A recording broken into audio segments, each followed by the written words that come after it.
प्रश्न तुमचे, उत्तर आमचे. अचूक, निर्भीड आणि सडेतोड. लोकशाहीचा खरा मंत्र म्हणजेच न्यूज लोक.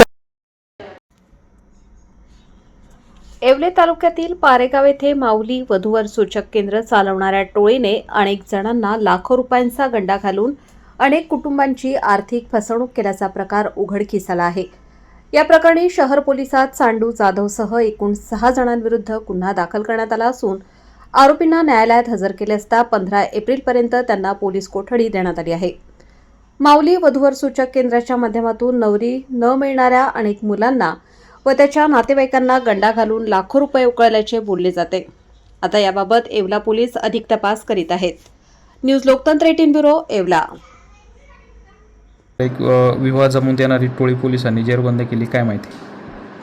दिनांक 29/3/2026 रोजी आपल्या येवला परिसरातील पारेगाव या ठिकाणी राहणारे सांडू जाधव यांचं माऊली वधूवर सूचक केंद्र आहे.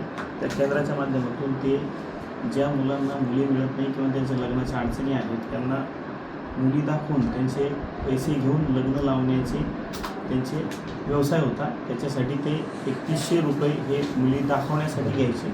लग्न लावण्यासाठी 1.5 लाख ते 2 लाखापर्यंत ते पैसे घ्यायचे.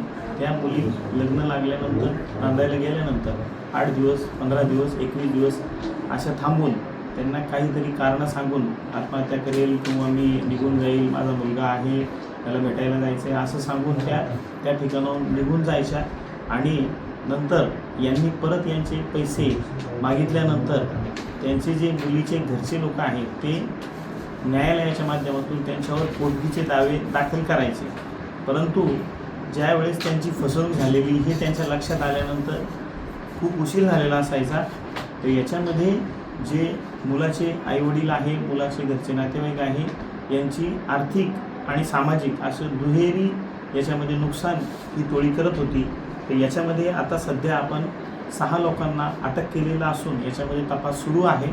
आणि याच्यामधील माननीय न्यायालयासमक्ष यांना हजर केले असता माननीय न्यायालयाने आम्हाला याच्यामध्ये 15 तारखेपर्यंत PCR दिलेला आहे.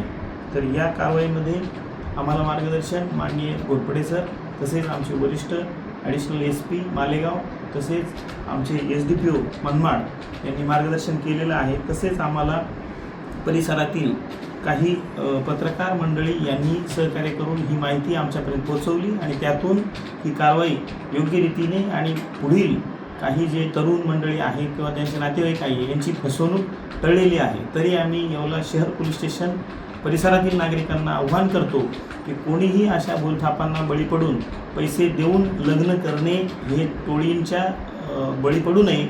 आणि कोणाला अशा पद्धतीने कोणी फसवणूक करत असेल तर त्यांनी तत्काळ आमच्याकडे संपर्क साधून त्यांना कारवाई करण्यासाठी आम्हाला मदत करावी. धन्यवाद.